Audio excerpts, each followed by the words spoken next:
your mommy teach you to share? No!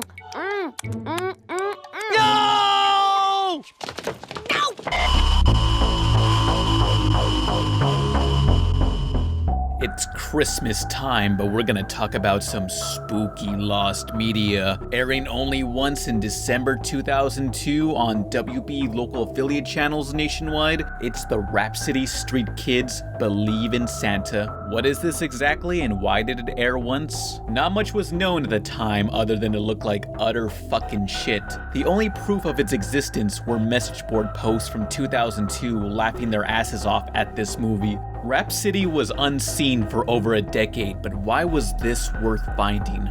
We just want to laugh at things that are so bad it's funny, okay? It wasn't until 2015 where it was finally uploaded online. Behold.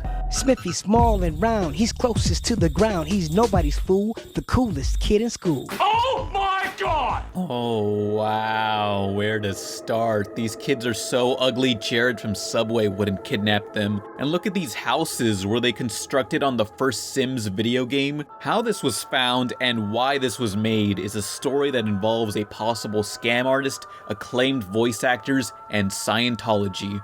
I'm not kidding. We'll get into that after I make fun of or review this film. But why make fun of something that was likely produced by a group of beginner animators from a rat hole college like CalArts? Have fun digging in the trash. Hope you find the garbage you're looking for. That kind of sounds like Ralph Wiggum from The Simpsons. I want a pony for Christmas. And that sounds like voice actor Grey Delisle. No surprises there. That's how I get most of my suits. And that sounds a lot like Mark Hamill, who is Luke Skywalker of Star Wars and the voice of the Joker. But no way is that possible. No. Oh no, that really is them? And Jodie Benson, Ariel from The Little Mermaid, Paige O'Hare, Belle from Beauty and the Beast, and many more legitimate people? This is somehow a professional production? And that's why it must be destroyed. Let's find out why Rhapsity Street Kids is not only the worst Christmas special ever, but also the 7th worst cartoon ever. In no particular order. It's Juice and Jam time.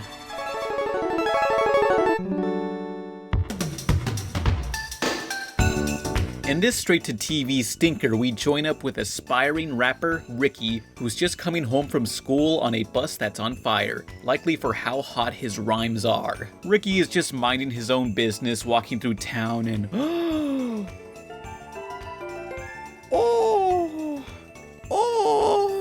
look at all those JPEGs. If only Ricky could afford it with his allowance. I suppose he'll just walk home sad.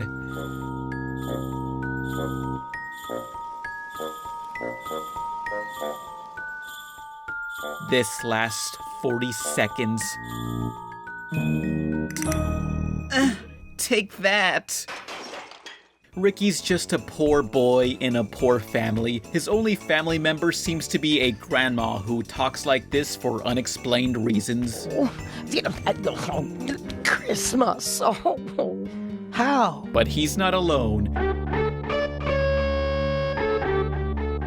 The rule of every story is the main character must always have a wacky black and or fat friend. The only friend Ricky's got is Smithy. Smithy's trait is he likes sandwiches and violently throwing stuff at girls who are nice to him and assumes wants to date him when no, not gonna happen.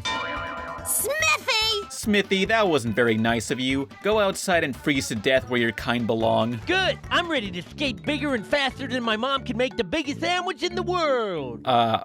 Repeat that? I'm ready to skate bigger and faster than my mom can make the biggest sandwich in the world! I'm ready to skate bigger and faster than my mom can make the biggest sandwiches in the world.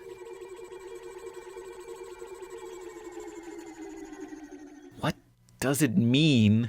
This entire school is a hole. Have you seen their teacher, Miss Parmington, who looks like a low-poly background character in the Simpsons hit-and-run video game?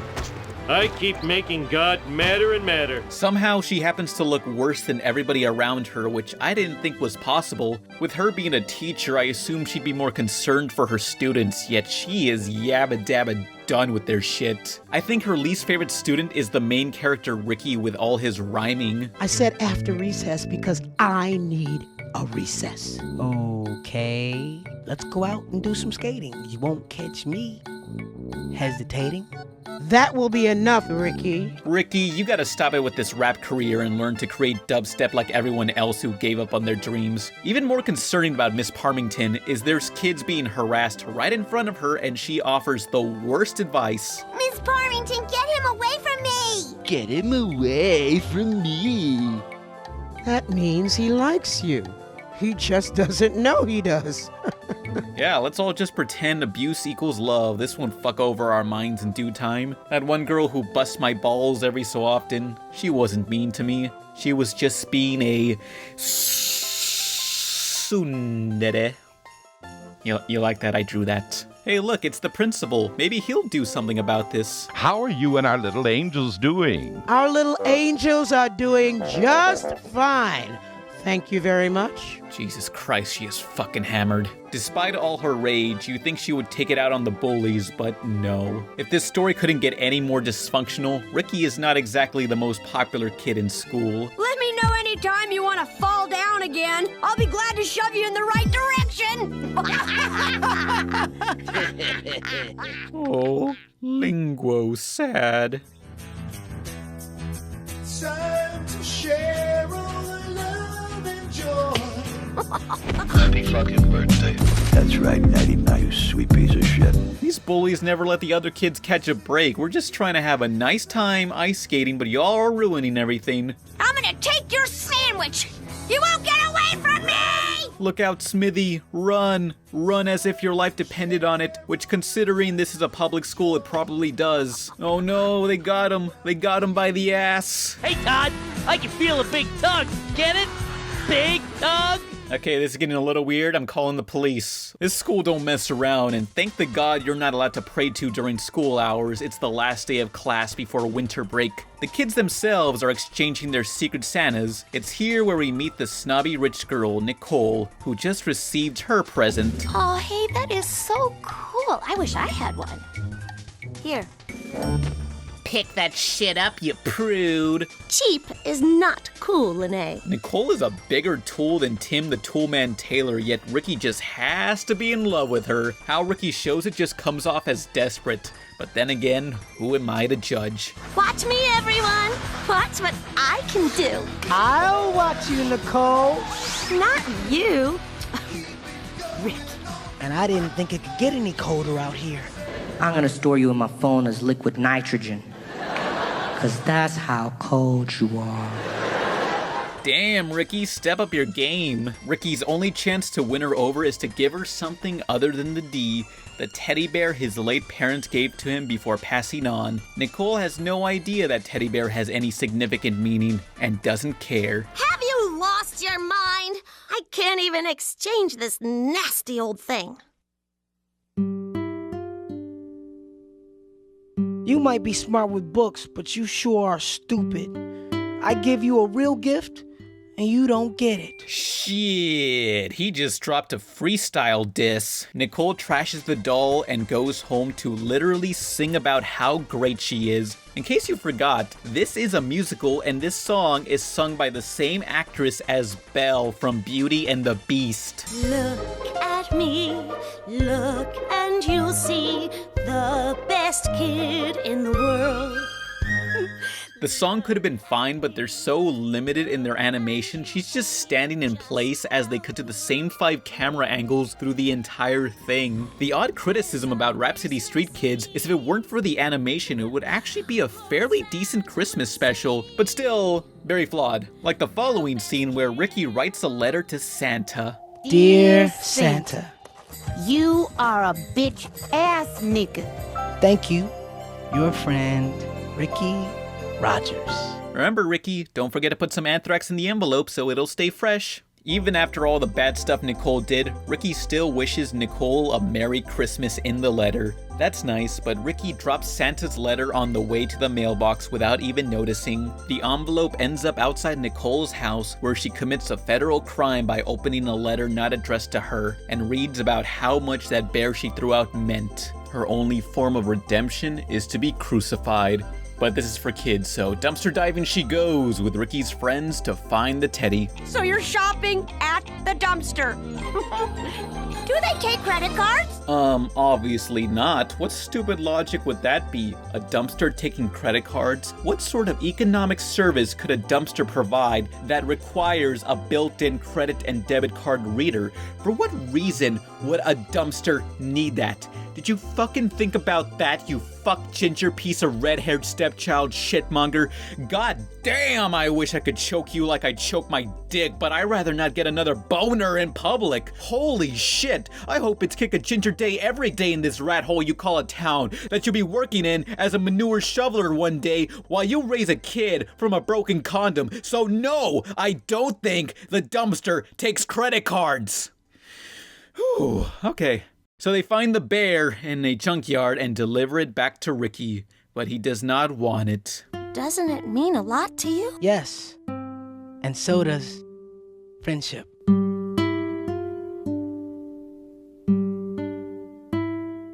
Line. Everyone is happy, and they have a Merry Christmas and learn to believe in Santa. Great Grandma, you always know just what to say. Christmas. True dat, yo. True dat. Merry Christmas. And a Merry Christmas to all. Shut that door.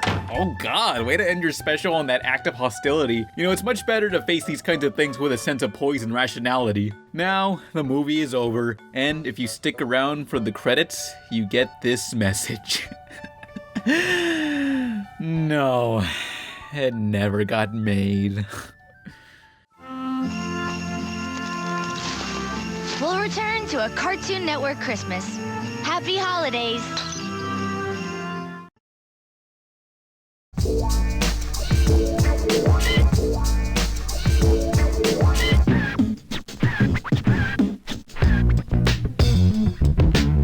Now back to a Cartoon Network Christmas. Happy holidays! I've got the most beautiful wife and daughter. And of course, they have the most handsome husband and father. That was on national TV. Good God, that was like a season 1 episode of Ruby, except with decent voice acting.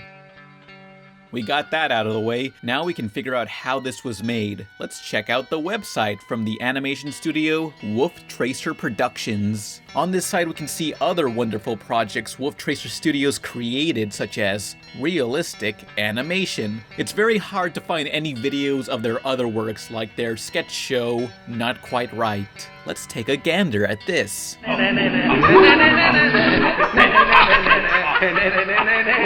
I want to get off the ride. The only other movie of theirs I can find is Dinosaur Island, but more on that later.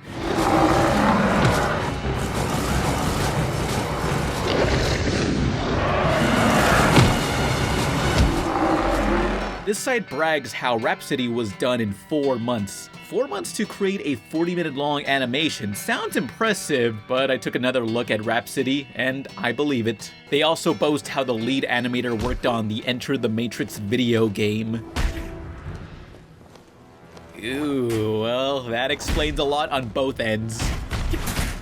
Reminder, in 2003, this held the record for the most expensive video game ever to develop at the time. Just how did Rhapsody Kids happen? How did they get so many high-profile people to make something so crappy? It's the Expendables 3 of animation. Well, according to the Cartoon LAMPOON podcast, to which they emphasize for legal reasons this is what they were told by Diecate, owner and founder of the Lost Media Wiki, a site dedicated to cataloging info on lost films, cartoons, music, etc. Diecate contacted the creator of Rhapsity Street Kids, Colin Slater, to find a copy, which at the time was nowhere online. Colin's copy was stored on something called Digibeta tape, a format intended only for TV broadcast. It cost $125 to transfer to a digital format at a processing lab. Somehow, through miscommunication, Colin got the tape transferred twice and wanted the Lost Media Wiki owner, Diecate, to pay double for it, which he did. Diecate thought it was shady since duplicating a file on a computer is easy and free. After paying, Di got no response from Colin, no file, and Colin vanished for months with no replies to any emails.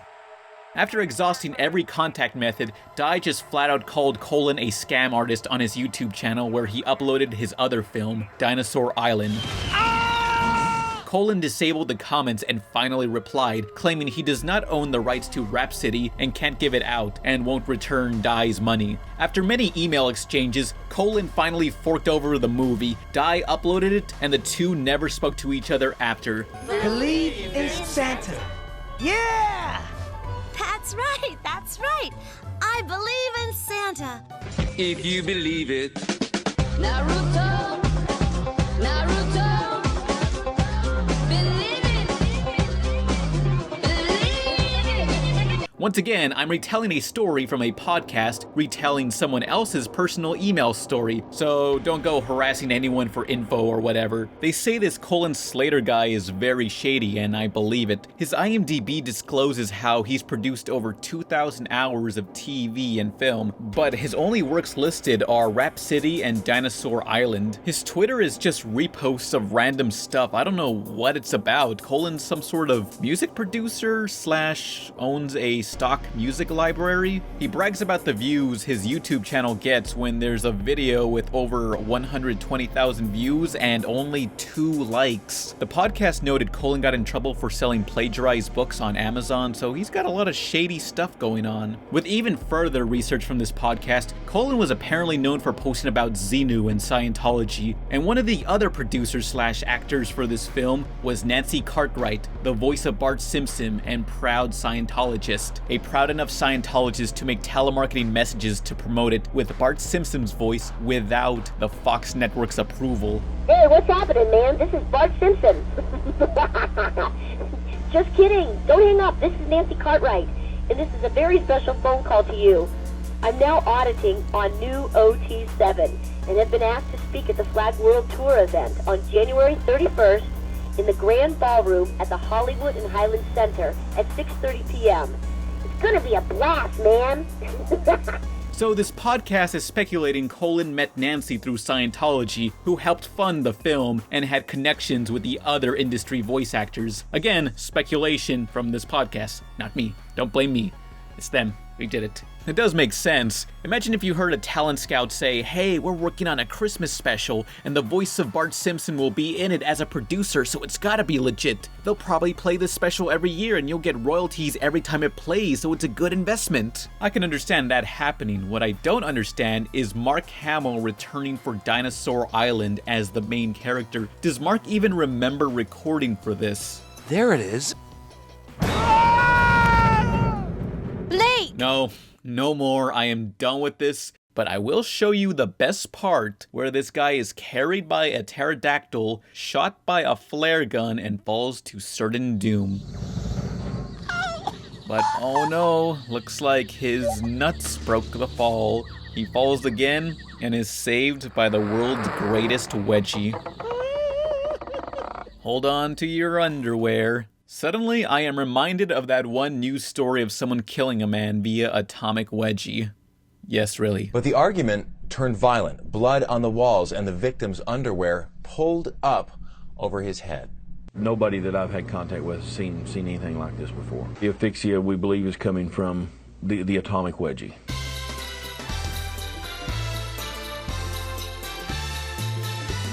Like I said before, if Rapsittie had better animation, it could have been an okay special. The music's decent and reminds me of the Night Before Christmas I reviewed last year about a kid with dreadlocks during Christmas aspiring to be a rapper. Hey, wait a minute. Do I recommend it? Yeah, for a laugh. But as this video ends, I wanted to read the testimonial from the daughter of one of the producers who was also screwed over by Wolf Tracer Studios. She writes, "Story time. So way back in 2002, my dad teamed up with his friend and they started producing a company called J. Rose Productions. They had this idea for a Christmas movie, a tale about how the best gifts come from the heart. It was gonna be a huge hit. They got some great voice actors, Jodie Benson, Ariel in The Little Mermaid, Paige O'Hare, Belle in Beauty and the Beast, and Mark Hamill. If you don't know who Mark Hamill is, he was Luke motherfucking Skywalker. So then they got some animators on board, a guy with a company called Wolf Tracer. Seemed legit. Here's the concept art for the animation. Looks pretty good, right? Wrong! The animation was absolutely horrible. Everybody looked like a sex doll. My dad, however, was totally unaware of everything that was going on. He didn't check on production at all. He only saw it when it aired. On a fateful Christmas in 2002, it premiered on a bunch of stations that Warner Brothers owned. Warner Brothers approved of this and let it go on TV. Barely anyone watched it. It only aired once. But when you saw it, oh God, you saw it. You could not unsee the terrible animation. You could not unhear the awful raps and whiny songs. Children screamed, parents wept. And let us not forget Grandma. Oh God, Grandma. Oh, see, kids nowadays. I had the script for this movie. She was actually supposed to be saying words. So my dad dumped about $500,000 into this steaming shit pile of a movie for it to air once and never be heard of again. All the copies of the movie were lost. We could only find demo reels on VHS until it resurfaced on YouTube in 2015, and now we have the most beautiful Christmas story of all time. Rhapsity Street Kids Believe in Santa. Fun fact, Whitney Houston allegedly recorded a soundtrack for this movie. It's yet to be found. Fun fact 2, there was a sequel scheduled to air in spring of 2003, Rhapsody Street Kids A Bunny's Tale. The movie was my dad's biggest disappointment.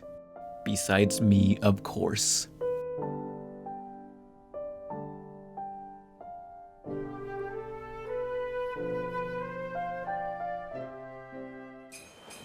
Cartoon Network Holiday Rush. Lots of great shows. We've got so much. All the month. 6 nights a week. We've got premieres. Pop like a pig. Brand new cartoons. Like Billy and Kim. Classics like Grinch. Not me, but him. So many shows. So much to see. All the kids. Don't forget me. All week long we're singing this song. We'll bring a new show to you. Won't you watch Cartoon Network's Holiday Rush? Cartoon Network's Holiday Rush, starting Sunday at 7 on Cartoon Network.